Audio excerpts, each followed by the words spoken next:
problem raising sufficient funds to handle this essentially local function? And if so, what could the state government do to help? Earlier there was a mention of Dillon rule and taxation and reliance on property taxes, but mostly in Virginia, local governments are a creature of the state rules. And so would you change those state rules on financing possibilities for local government? Am I going first, or? Oh, I'm sorry. That's Mr. Piper. And how long? 90 seconds. Thank you. I've worked in local government for 20 years, worked alongside public safety agencies, police officers, firefighters, sheriff's deputies, 911 dispatchers, emergency management officials. There's never enough money to do everything we want to do to help keep our communities safe.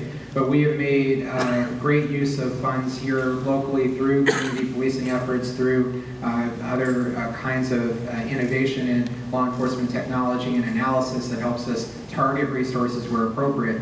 I think part of what we can do is extend best practices that we've discovered here locally to the rest of the state, and the state can help expand pilot programs and help incentivize other localities to do things that work in other parts of the state. So we don't have to reinvent the wheel everywhere. Now, just like I mentioned that the state has never historically lived up to its obligation to fund K-12 education, they've also been overpromising in the area of public safety and never delivering. As a state delegate, I would certainly seek to restore that balance so that the state helps pay for public safety issues. Because even though a cop on the beat might be a local issue, we have a lot of traffic that crosses through jurisdictions. We have a lot of criminal activity that uses cross-jurisdiction methods of transit, and it's a statewide problem in those cases, and it's not fair for individual localities to bear the brunt of all of those responses. Mr. Levine. So the Dillon rule, of course, is the rule that says that localities in Virginia only have power as given to them by the state under their charter, and only have those powers. And I've been thinking about all the different ways relaxing the Dillon rule would help people in Northern Virginia. I'll just give you one example. We talked about raising the minimum wage. Well, we desperately need to raise the minimum wage here, Alexandria, Arlington, Fairfax County. I think it's fair to say it's more expensive to live up here than it does in Southwest Virginia.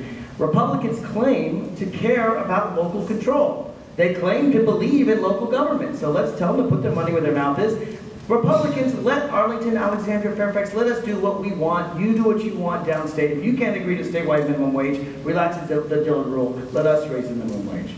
I'll tell you something else. I've talked to a number of Alexandria City Council people about this, about affordable housing. And it's very hard to have affordable housing in Arlington, Alexandria. One of the things that I know the Alexandria City government would like to do, I know the City Council would like to do, is require developers to set aside a portion of their new development for affordable housing. But they can't require them to do it because of the Dillon rule. And again, I say to the legislators outside of Alexandria, Arlington, and Fairfax, let us do what we want. If you do what you want down there, let us do what we want up here. That's local control. That's the thing that Republicans are supposed to believe in. As far as policing, you know, we get a lot of guns because there are gun laws that cause crimes right here in Northern Virginia. They cause problems. They should pay for some of those problems. And I actually think body cameras do build community because I think they make people more polite. Mr. Altenberg, I skipped over you. Come back to you. That's right. I just thought you're changing things up.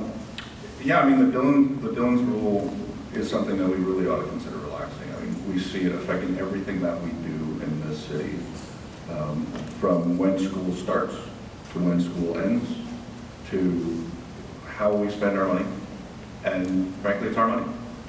We need to consider opportunities to relax the Dillon's rule. But at the same time, to your point about funding to support our police and fire departments and so forth, I think we've lost some creativity in using money that's available from a variety of different sources.